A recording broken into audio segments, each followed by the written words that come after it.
नमस्कार दर्शकों, आज मैं आपको एक ऐसी सच्ची घटना बताने जा रहा हूं कि जिसे सुनकर आपकी रूह कांप जाएगी। हमारे हिंदुस्तान में वैसे भी आए दिन कोई ना कोई अपराध होते रहते हैं।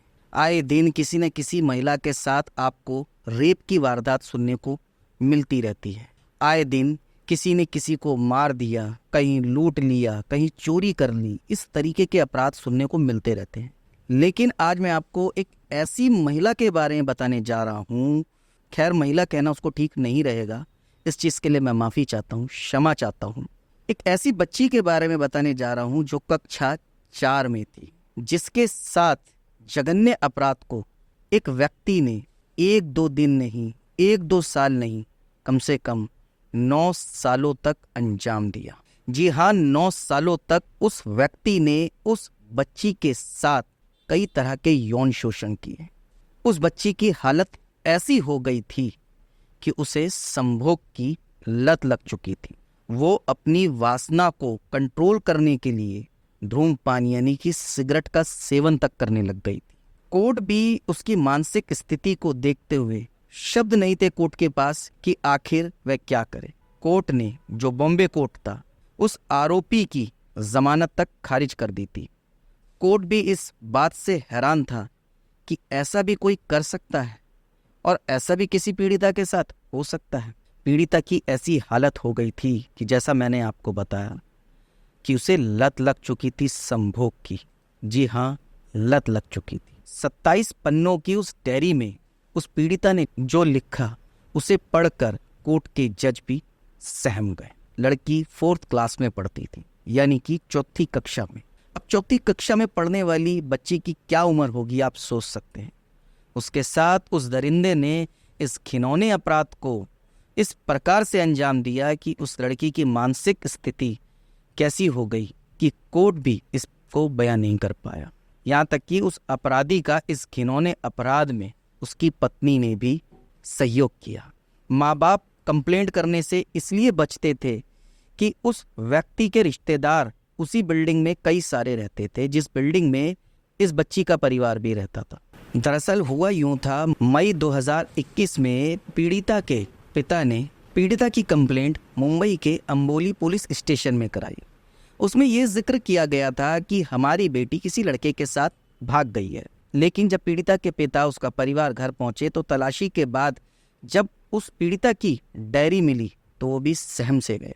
उसमें पीड़िता द्वारा जो लिखी हुई बात कही, उसमें बलात्कार, अप्राकृतिक संभोग, यहाँ तक कि धमकियाँ, बात बात पर डराना, ये सब लिखा था, जिसे देख पीड़िता के पिता सहम गए। अब वो समझ नहीं पाए कि आखिर करें तो क्या करें। दरअसल पीड़िता ने अपनी माँ को ये बताया था इस व्यक्ति के बारे में जिसने इसके साथ यौन शोषण किया, उत्तेजना बढ़ाने वाली दवाई खिलाई, पर परिवार ने उसकी बातों को अनसुना कर दिया था। परिवार पुलिस के पास जाने से बचते रहे। उन्हें डर था उस व्यक्ति से कि कहीं ये हमें, हमारी बेटी को नुकसान ना पहुंचा दे, क्योंकि जिस बिल्डिंग में वह रहते थे उसमें उस व्यक्ति के कई सारे रिश्तेदार रहते थे जो अपराधी था। लेकिन जब इस बात का खुलासा हुआ तो अपराधी और अपराधी की पत्नी को गिरफ्तार कर लिया।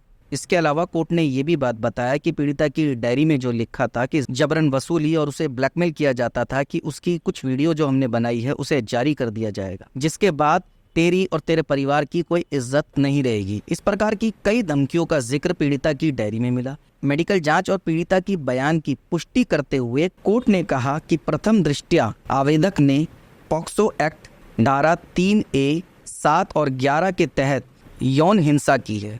कोर्ट ने इस बात पर भी जोर दिया कि जो बच्चे होते हैं उनको बहलाना फुसलाना बहुत आसान होता है। बच्चे किसी की बातों में भी आसानी से आ जाते हैं। लेकिन इस केस को देखते हुए कोर्ट ने कहा कि माँ बाप, परिवार को अपने बच्चों पर ध्यान रखना चाहिए।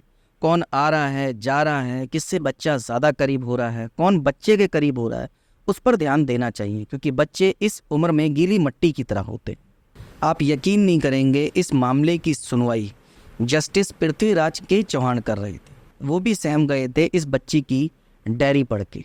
कोर्ट ने उस व्यक्ति की जमानत अर्जी खारिज कर दी है। दर्शकों, इस केस में भले ही पीड़िता को इंसाफ कुछ महीने पहले मिल गया है, ये केस भले ही कुछ सालों पुराना है, लेकिन इस केस से सीखने और देखने को मिलता है कि आज के समय में आप अपने बच्चों का ध्यान रखें। आज के समय पे आप विश्वास कीजिए, लेकिन इतना विश्वास किसी पे मत कीजिए कि आप अपने बच्चों को किसी के सहारे छोड़ दें। शायद ही ऐसा केस आप पहली बार सुन रहे होंगे कि किसी के साथ यौन अपराध को इस कदर अंजाम दिया कि वो व्यक्ति इसकी लत का आदी हो चुका है। हालांकि पीड़िता का अब इलाज चल रहा है, कोर्ट ने उस अपराधी और उसकी पत्नी को सजा सुना दी, लेकिन आप लोग भी सतर्क रहे। कोर्ट ने जैसा कहा है, जैसा कि जज साहब ने भी कहा है, आप समझे, अपने बच्चों का ध्यान रखिए, अपने आसपास जो भी रह रहा है उसकी जानकारी सही से रखिए, किसी भी नए और अनजान व्यक्ति पर विश्वास ना करें। उम्मीद करता हूँ आपको मेरी ये सच्ची घटना, सच्ची कहानी सुन के कुछ सीख मिली होगी। आप मुझे लाइक, कमेंट और शेयर कर सकते हैं। धन्यवाद।